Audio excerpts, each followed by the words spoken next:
আমরা একটা বৈষম্যহীন মানবিক কল্যাণ রাষ্ট্র গঠনের চিন্তা থেকেই আমরা 2018-তে কোটা সংস্কার আন্দোলন শুরু করি এবং সফল আন্দোলনের পরেও আমাদের দাবি দেওয়া আদায় হয়েছিল। আবার কোটাটা এবার আদালতের মাধ্যমে এসেছিল।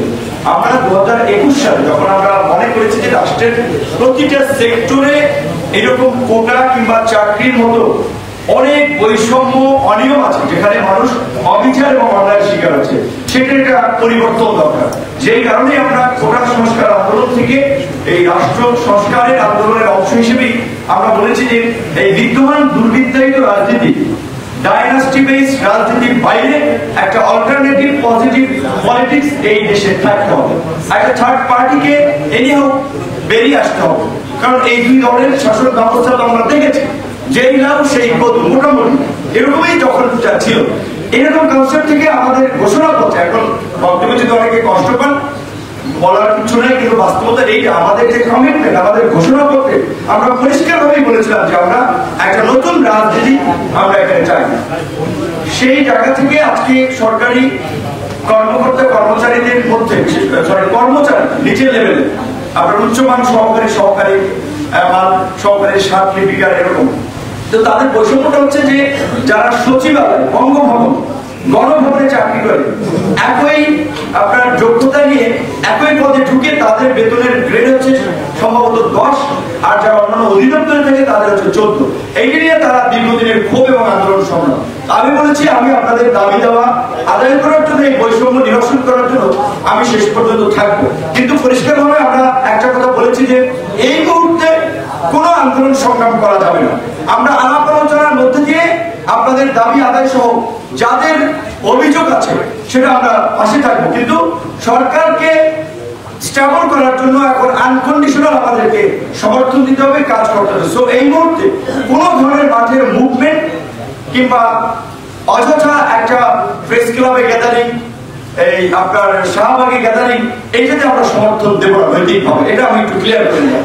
আজকের প্রসঙ্গে যেটা আমরা বলতে চাই যে যুব অধিকার পরিষদের প্রতিষ্ঠা বার্ষিকী উপলক্ষে, যেহেতু দেশের পূর্বাঞ্চলের রাজ্যগুলো সহ জেলাগুলো সহ অনেক জায়গায় বন্যায় প্রায় 1.5 কোটি মানুষ দুর্ভোগের শিকার, ইতিমধ্যেই গণ অধিকার পরিষদ এবং অঙ্গ সংগঠনের নেতৃবৃন্দ টিম আকারে সারা জেলায় কাজ করছে। এখন যেহেতু পানি কিংবা যোগাযোগ না থাকার ফলে আবার পরিচিত মুখ না গেলে মিডিয়া সেটা কভার দেয় না, যেগুলো তাদের কার্যক্রমগুলো পত্রপত্রিকা মিডিয়াতে আসছে না, বাট তারা ব্যাপক পরিসরে কাজ করছে।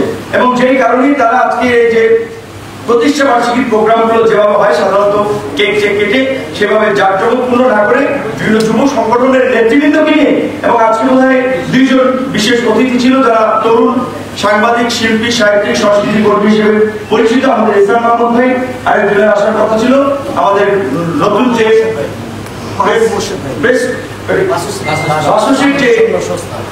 আপনার পরিচালক পদে নিয়োগ পেয়েছেন মাহবুব হোসেন ভাই, তারা আগেও যুব অধিকার, ছাত্র অধিকার আমাদের সাথে সবসময় ছিলেন। আজকের একটা প্রোগ্রাম করে আসতে পারেনি, তাদের 2 জন ছিল অতিথি ছিল। আজকে একটা আলোচনার টপিক ছিল যে গণঅভ্যুত্থান পরবর্তী তারুণ্যের দেশ ভাবনা শীর্ষক। আমি গতানুগতিক কথা, আমি এখানে 2-3টা কথা বলে আমার আলোচনাটাকে আমি শেষ করে দিতে চাই।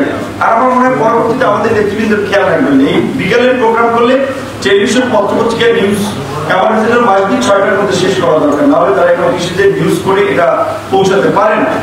আমি এই যে তরুণদের এই মুহূর্তে বা তরুণদের সবচেয়ে ক্ষোভের জায়গাটা যদি দেখেন, সেটা বড় একটা কারণ হচ্ছে যে তাদের বেকারত্ব, কর্মসংস্থান নাই, এবং তরুণ এবং যুব সমাজকে ধ্বংস করার জন্য দেশে যে মাদকের ভয়াবহতা, এই দুটো বিষয়ে আমি মনে করি যে যুব অধিকারের কার্যক্রমে বিশেষ করে প্রায়োরিটি দেওয়া উচিত। একটা কথা আমাদের নেতৃবৃন্দ বলেছে, সেইটাই একটু কাজ করতে হয়। আমাদেরকে একজন শিক্ষক বলছিলেন যে তোমরা কোটা আন্দোলন নিয়ে করেছিল, এটা তো দেশের বৃহত্তর স্বার্থের কোনো আন্দোলন ছিল না, দেশে গণতন্ত্র নাই, ভোটাধিকার নাই, বিচার বহির্ভূত হত্যাকাণ্ড হচ্ছে, এইগুলো নিয়ে তো তোমরা আন্দোলন করছো না। কথাটা বাস্তব। আমরা 18 সালে বলেছিলাম আমরা তখন নিজেদের স্বার্থকে দিয়েছি, কোটার সংস্কার হলে আমি দ্রুত চাকরিতে ঢুকে দিতে পারবো, আমার চাকরি থেকে একটা সম্ভাবনা তৈরি হবে। রিয়েলিটি ছিল ওই জায়গা থেকে আসলে আমরা 18 সালে আন্দোলন করেছিলাম। পরবর্তীতে আমরা যখন সমাজের বাস্তবতা ধীরে ধীরে আমাদের মাথায় ঢুকেছে, আমরা সচক্ষে দেখেছি, তখন কিন্তু আমরা কোটা সংস্কার আন্দোলন সফল হওয়ার পরেও রাষ্ট্র সংস্কারের জন্য আবার এই আপনার রাজনৈতিক যাত্রায় আমরা শুরু করেছি।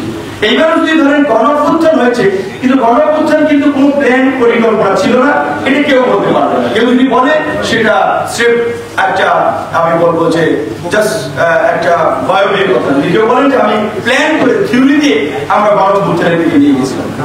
ছাত্রদের আন্দোলন ছিল তাদের এই যৌক্তিকতা নিয়ে, কোর্ট যদি একটা যৌক্তিক সলিউশন দিয়ে দিত তাহলে তো আন্দোলন অনেক আগে থেমে যেত। তাহলে আন্দোলনটা এই পর্যায়ে আসছে কেন, সেটার বাস্তবতা যদি আমি স্বাভাবিক চোখে দেখি, আমি স্বাভাবিকভাবে বিশ্লেষণ করি, আমার দৃষ্টিতে যে এই যে ছাত্রদের উপরে যে ক্রমাগত হামলা, নির্যাতন, নিপীড়ন, লাঞ্ছিত করা, এটা সমগ্র মানুষকে টাচ করেছে, মানুষের সেন্সেশন তৈরি করেছে। বিশেষ করে ধরেন একজন বিশ্ববিদ্যালয়ের ছাত্র, সে পিসফুলি দাঁড়িয়েছে, বুক টান টান করেছে, ভাই গুলি করিস না, কিন্তু পুলিশ খুব হিরোইজম আকারে সেই নিরীহ মানুষটাকে শর্ট শর্ট করে গুলি করে ফেলে দিয়েছে। এটা কোনো সুস্থ মানুষ আসলে নিতে পারে না। তো আন্দোলন আরো টিকার করেছে। আপনি যদি দেখেন যে সেটা পানি পানি করতে করতে মারা গেল। সে ধরেন ঢাকার একটা ভালো প্রতিষ্ঠান ছেলে, বা এরা এই ঢাকার মানে একটা তরুণদের মধ্যে একটা কাজ করেছে যে একটা ছেলে ভলান্টিয়ারি করতেছে, সেখানে সে মৃত্যুবরণ করছে। এই ঘটনাগুলো কিন্তু মানুষকে টাচ করছে যে আন্দোলনে নামার